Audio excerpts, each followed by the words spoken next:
আমি যাব হারিয়ে। মুক্তির 2 সপ্তাহ পরও আলোচনার কেন্দ্রে রয়েছে রকস্টার।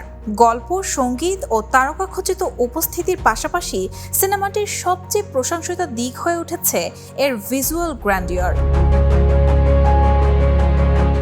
দর্শকদের অনেকেই মনে করছেন রকস্টার এমন একটি চলচ্চিত্র যা বড় পর্দার জন্যই নির্মিত। বিশাল ক্যানভাস, নান্দনিক ফ্রেম, মনোমুগ্ধকর লোকেশন এবং আধুনিক সিনেমাটোগ্রাফির সমন্বয়ে প্রতিটি দৃশ্য যেন আলাদা এক অভিজ্ঞতা উপহার দিচ্ছে।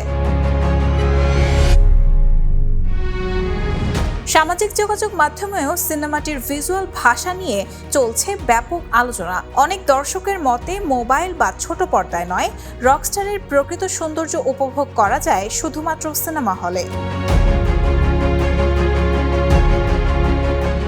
সংশ্লিষ্টদের ভাষ্য, গল্প বলার পাশাপাশি দর্শকদের চোখের জন্য একটি স্মরণীয় অভিজ্ঞতা তৈরি করাই ছিল রকস্টার টিমের অন্যতম লক্ষ্য।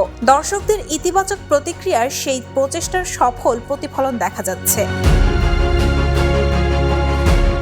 বাংলা সিনেমার বর্তমান সময়ে রকস্টার প্রমাণ করেছে সঠিক পরিকল্পনা, আন্তর্জাতিক মানের নির্মাণ শৈলী এবং বড় ভাবনা একসঙ্গে মিললে দেশীয় চলচ্চিত্র হয়ে উঠতে পারে এক অনন্য ভিজুয়াল উৎসব। Rahana moon, the news.